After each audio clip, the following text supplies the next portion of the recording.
En septembre dernier, le déploiement des injections de rappel en Allemagne avait commencé timidement.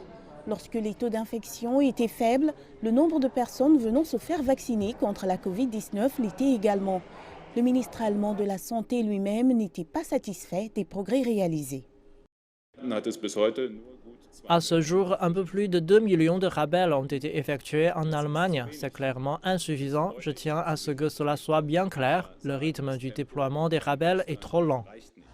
Mais tout cela a changé car l'Allemagne fait face à une quatrième vague du virus avec des chiffres d'infection que beaucoup pensaient auparavant inimaginables. Les nouveaux cas sont à des niveaux jamais enregistrés auparavant dans la pandémie et les hospitalisations sont en hausse.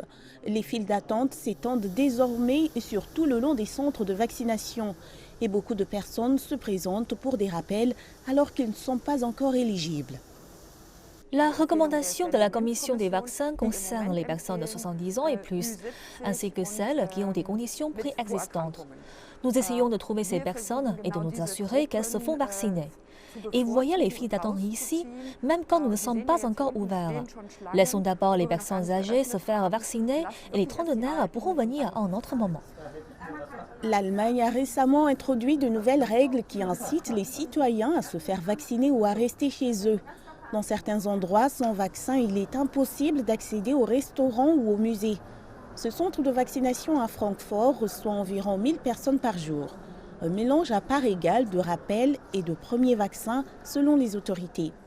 Seule une petite minorité d'Allemands a reçu une seule dose du vaccin Johnson & Johnson. Pour eux, le rappel sera donc une deuxième injection faite du mRNA. Pour tous les autres, les commentaires du plus haut responsable de la santé en Allemagne ont semé la confusion, car ils contredisent directement l'avis d'experts indépendants en vaccination à Berlin. Le signal envoyé par M. Spahn semble bien sûr positif pour la population, mais il pose des problèmes pour nous et pour toutes les municipalités, car il va à l'encontre des règles avec lesquelles nous travaillons. La question a depuis été réglée et les injections de rappel pour tous les plus de 18 ans commenceront bientôt.